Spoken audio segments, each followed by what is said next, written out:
Assalamualaikum warahmatullahi wabarakatuh dan salam sejahtera saya ucapkan kepada pensyarah Dr. Nasirin bin Abdillah dan rakan-rakan seperjuangan yang dikasihi sekalian.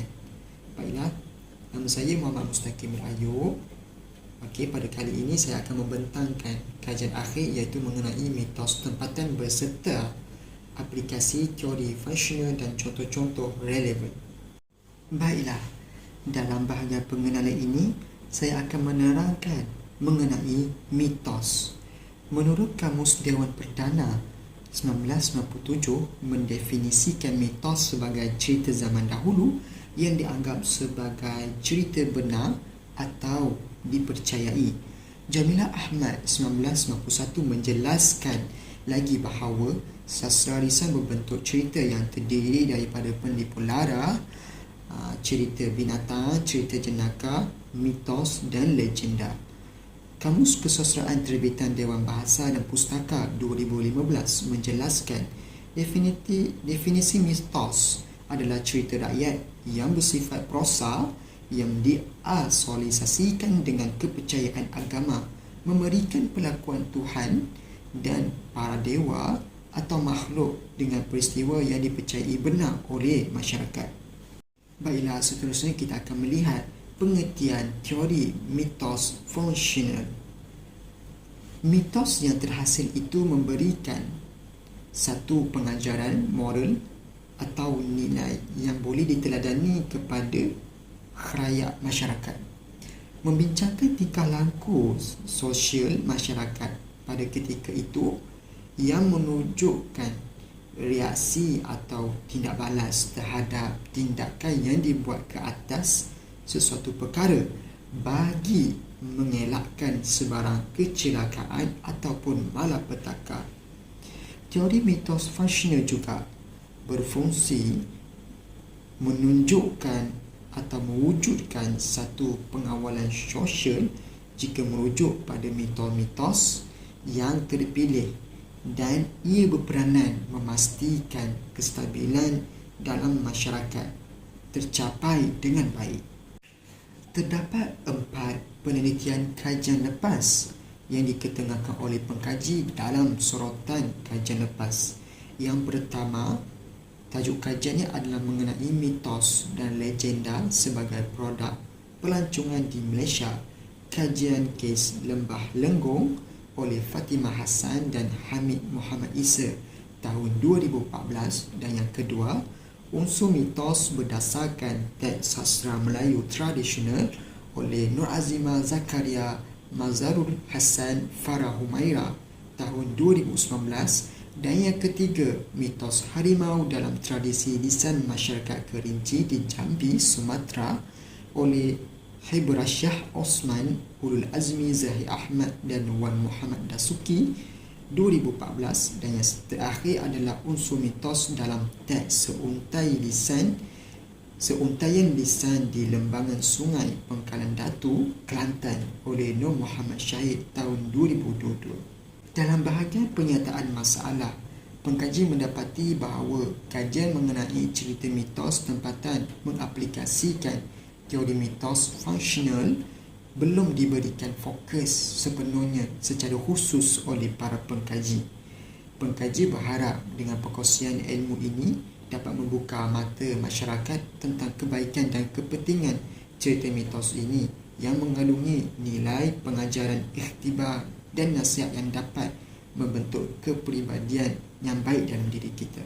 Baiklah, dalam persoalan kajian, pengkaji telah mengetengahkan 2 perkara.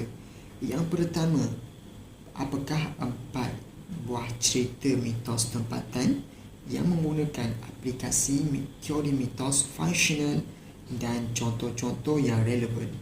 Dan yang kedua, sejauh manakah penerapan nilai pengajaran dan ikhtibar yang terdapat dalam cerita mitos tempatan menggunakan teori mitos fungsional. Manakala dalam objektif kajian pula, yang pertama, mengenal pasti 4 buah cerita mitos tempatan menggunakan aplikasi teori mitos fungsional dan contoh-contoh relevan. Dan yang seterusnya, terakhir, menganalisis penerapan nilai pengajaran dan ikhtibar yang terdapat dalam cerita mitos tempatan menggunakan teori mitos fungsional.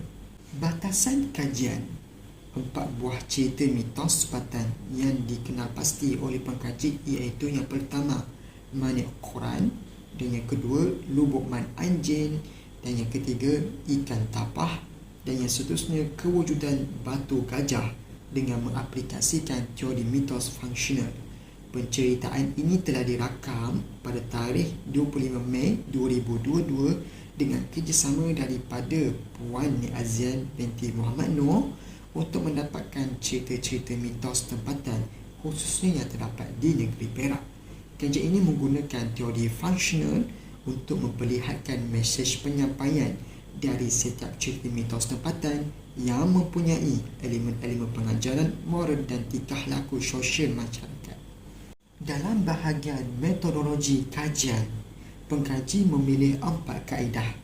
Yang pertama adalah kepustakaan, mendapatkan data atau maklumat daripada bahan-bahan dokumen dengan mengunjungi perpustakaan Universiti Malaysia Kelantan UMK bagi tujuan pemerolehan sumber rujukan. Dan yang seterusnya adalah teks, penelitian melalui pembacaan cerita-cerita mitos tempatan dan kajian-kajian lepas seperti jurnal, artikel, novel dan sebagainya. Begitu juga dengan kajian-kajian lepas yang mengaplikasikan teori yang sesuai bagi kajian mitos. Dan yang seterusnya adalah teori mitos fungsional atau the functional method theory adalah satu pendekatan untuk menganalisis cerita mitos yang mengandungi nilai-nilai moral dan memperlihatkan kelakuan sosial manusia. Baiklah, pertama sekali kita akan bercerita mengenai Manik Quran.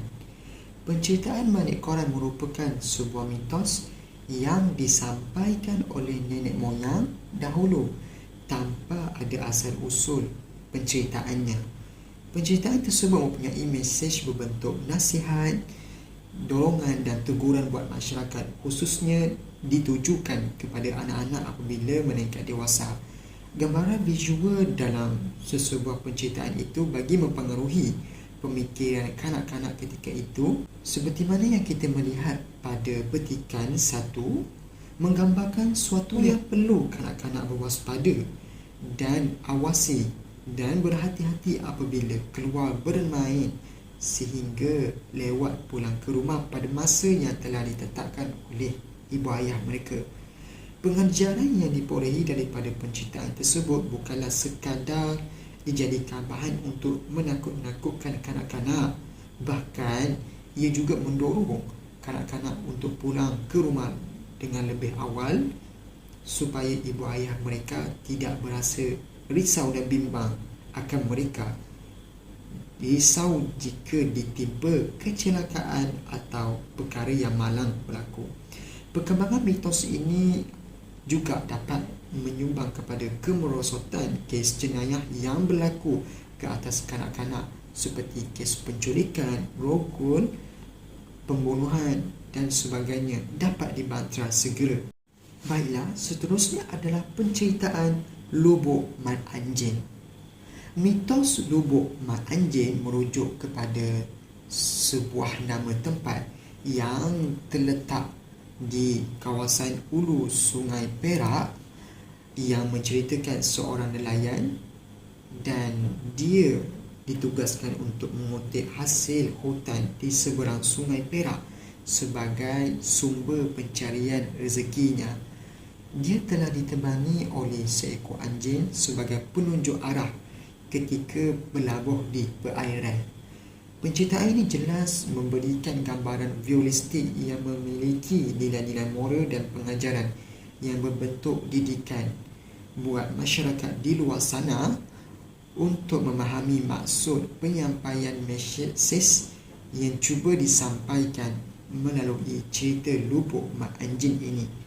Kita sedia maklum bahawasanya kepintaran dan kebijaksanaan yang dimiliki manusia itu jauh lebih pintar berbanding haiwan dan makhluk-makhluk lain. Walau bagaimanapun, kepintaran dan kebijaksanaan individu tersebut diukur melalui tahap kesediaan dan kesiapsiagaan diri ketika berdepan dengan musibah atau permasalahan lain yang memerlukan komitmen sepenuhnya. Janganlah sesekali kita merasakan perjalanan hidup ini tiada likunya, tetapi bersiap sedialah sentiasa dengan kebijaksanaan akal dan minda yang cergas untuk menepuhi dugaan yang tidak diduga. Berusahalah bersungguh-sungguh perbaiki kesilapan diri agar kesilapan yang lalu tidak berulang lagi. Berdasarkan petikan 2 di atas jelas memperlihatkan kekurangan ilmu, kemahiran dan kepakaran dalam sesuatu bidang menjadi batu penghalang buat diri kita untuk berjaya menempuhi dugaan yang hadir tanpa diduga. Baiklah, kisah mitos seterusnya adalah mitos ikan tapah. Kisah ikan tapah menceritakan tingkah laku dan ragam manusia yang memberi kesan dan impak terhadap amalan perjudian dengan sebagai satu tanggapan yang buruk apabila amalan atau permainan judi ini dianggap sebagai hiburan yang memberikan ganjaran kepada pemenang tanpa adil. Masyarakat dahulu mudah terdedah dengan aktiviti perjudian yang digunakan dalam permainan laga ayam atau sabung ayam. Tujuannya hanyalah semata-mata mengejar kekayaan dan kemenangan yang bukan dari hasil titik peluh mereka.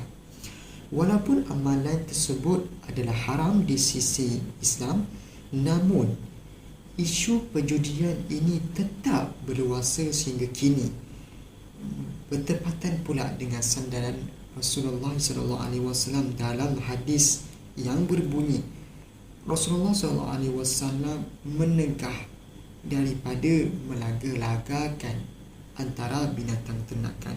Hadis riwayat Imam Abu Daud di atas yang terdapat dalam petikan 3 menggambarkan pemuda yang telah menyalahgunakan kemewahan diri dengan mengambil kesempatan ke atas kesenangan orang lain dengan cara berjudi melalui pertandingan sabung ayam.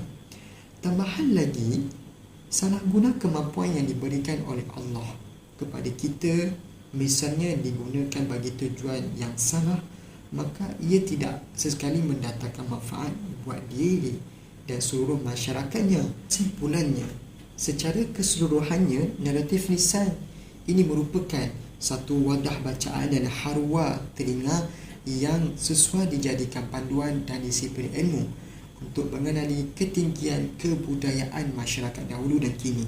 Melalui pengaplikasian teori mitos fungsional, membolehkan para pengkaji mengesan dan mengenal pasti aspek didaktik, nilai-nilai murni dan moral dalam penceritaan mitos, sekaligus mendidik diri pengkaji dan masyarakat untuk mencontohi nilai-nilai baik yang terkandung di dalamnya.